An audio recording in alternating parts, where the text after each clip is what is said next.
Halo teman-teman, apa kabar kalian? Kembali lagi bersama saya Gisela Arceningsih.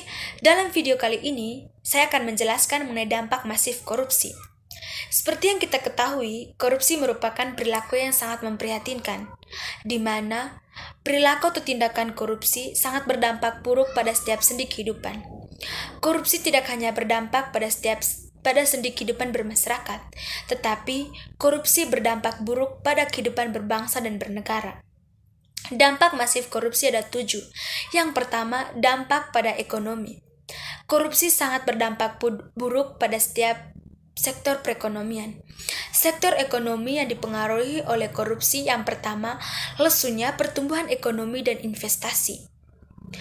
Korupsi memiliki tanggung jawab besar atau pengaruh yang sangat besar dalam pertumbuhan ekonomi dan investasi dalam negeri. Penanaman modal yang dilakukan oleh investor asing maupun investor dalam negeri yang semestinya digunakan untuk pembangunan negara malah tidak terlaksana atau disalahgunakan. Hal ini terjadi karena masalah kepercayaan dan kepastian hukum pada saat melakukan investasi. Yang kedua, penurunan produktivitas.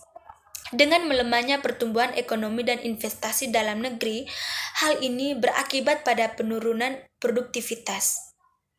Hal ini terjadi seiring terhambatnya sektor industri dan produksi yang tidak bisa berkembang dengan baik karena masalah investasi atau kurangnya investasi. Lalu yang ketiga, rendahnya kualitas barang dan jasa publik. Korupsi mengakibatkan turunnya kualitas barang dan jasa bagi publik, yaitu rusaknya jalan, ambruknya jembatan, beras murah yang tak layak makan, dan bangunan sekolah yang ambruk. Lalu yang keempat, menurunnya pendapatan negara dalam sektor pajak. Pajak di negara Indonesia terdiri dari beberapa jenis, dan pajak sangatlah penting bagi kelangsungan pembangunan dan kesejahteraan masyarakat. Tetapi karena korupsi, di mana banyak pegawai dan pejabat pajak yang bermain untuk mendapatkan keuntungan pribadi atau memperkaya diri sendiri, sehingga dari situ berakibat pada terhambatnya pembangunan atau tidak tercapainya kesejahteraan dalam kehidupan bermasyarakat. Lalu yang kelima, membengkaknya hutang negara. Korupsi yang terjadi akan mengakibatkan penumpukan hutang luar negeri. Mengapa hal ini terjadi? Hal ini terjadi karena terjadinya penyalahgunaan dana yang diberikan oleh investor dari luar negeri. Lalu yang kedua, dampak sosial dan kemiskinan masyarakat. Yang pertama, mahalnya harga barang dan jasa pelayanan publik. Korupsi yang terjadi dapat menciptakan ekonomi dengan biaya tinggi yang berimbas pada mahalnya harga jasa dan pelayanan publik. Karena harga yang ditetapkan harus bisa menutupi kerugian pelaku ekonomi akibat besarnya modal yang digunakan dalam penyelewengan tindakan korupsi. Lalu yang kedua, batasnya akses bagi masyarakat miskin.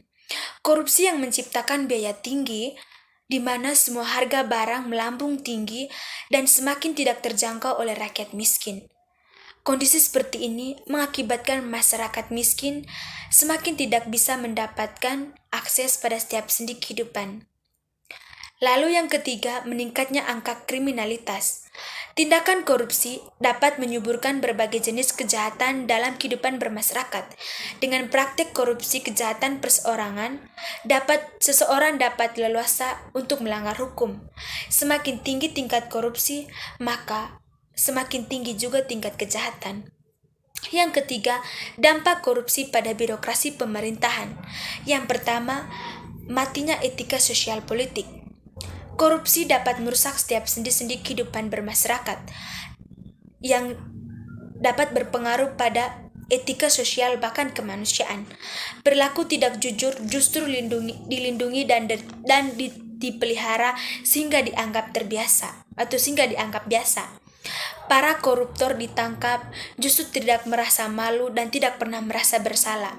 Sehingga dengan adanya gejala seperti ini, maka etika dan moralitas dalam kehidupan bermasyarakat sudah otomatis semakin melemah. Lalu yang kedua, tidak berlaku efektifnya peraturan perundang-undangan. Banyak sekali terjadi kasus suap menyuap. di mana banyak keputusan hukum yang dibeli. Aparat hukum yang semestinya menyelesaikan masalah secara fair dan tanpa adanya unsur pemihakan seringkali menyalahgunakan integritasnya karena suap menyuap. Hal ini menyebabkan hukum hanya dianggap adil oleh mereka yang beruang, sedangkan masyarakat miskin keadilan hanyalah sebatas angan-angan. Yang ketiga, dampak pada pemerintahan yaitu birokrasi tidak efisien.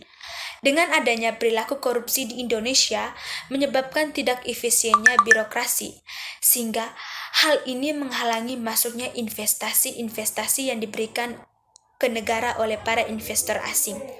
Lalu yang keempat, dampak terhadap politik dan demokrasi. Yang pertama, munculnya kepemimpinan yang korup. Masyarakat dengan kultur koruptif yang tinggi atau yang dominan akan mewabah sampai masyarakat dengan golongan yang paling bawah, di mana partai politik dan kandidat biasanya mendapatkan mandat bukan karena kapasitasnya, tetapi karena mereka membeli suara rakyat dengan uang. Lalu yang kedua, hilangnya kepercayaan publik kepada demokrasi. Hilangnya kepercayaan publik dikarenakan sering terjadi tindakan korupsi yang secara besar-besaran. Tindakan korupsi yang sering dilakukan oleh wakil rakyat mengakibatkan hilangnya atau menurunnya kepercayaan rakyat terhadap demokrasi. Rakyat atau masyarakat, karena adanya hal ini, mereka akan lebih apatis atau masa bodoh dengan apa yang dilakukan atau yang diputuskan oleh pemerintah. Yang ketiga, hancurnya kedaulatan rakyat.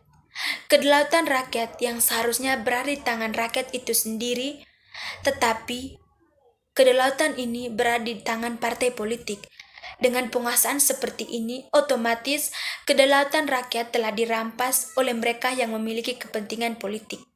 Yang kelima, dampak korupsi terhadap penegakan hukum.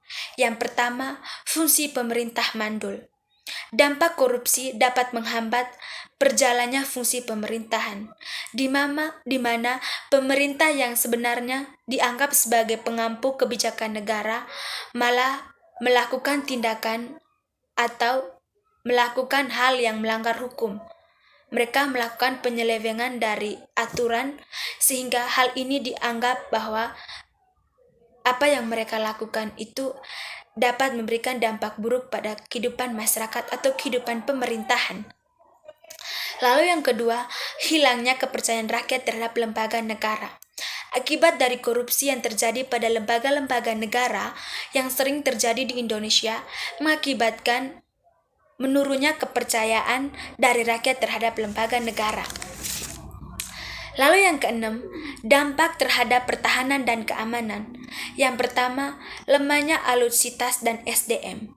Negara Indonesia adalah negara yang sangat luas dan negara dengan kepulauan terbesar di dunia, yaitu 17.508 pulau.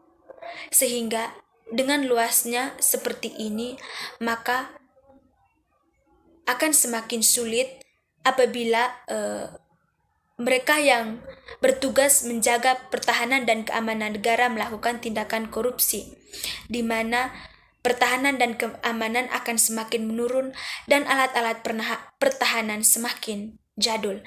Lalu yang kedua, lemahnya garis batas negara. Angka korupsi yang tinggi akan menyebabkan pembangunan garis batas negara semakin terkendala atau akan mengalami masalah. Yang ketiga, menguatnya sisi kekerasan dalam masyarakat. Ketika terjadi korupsi, hal ini mendorong tingkat kekerasan dalam masyarakat akan semakin tinggi. Yang ketujuh, dampak terhadap kerusakan lingkungan. Dampak korupsi terhadap kerusakan lingkungan yaitu menurunnya kualitas lingkungan dan kualitas hidup. Kualitas lingkungan menurun itu disebabkan oleh eksploitasi yang dilakukan secara besar-besaran oleh korporasi demi keuntungan pribadi. Dengan dilakukannya hal seperti ini, maka hal ini akan berdampak pada menurunnya kualitas hidup manusia.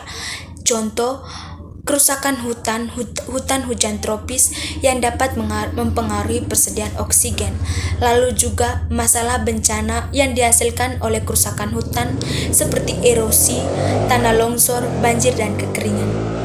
Oke, terima kasih teman-teman. Sekian video untuk kesempatan ini. Terima kasih.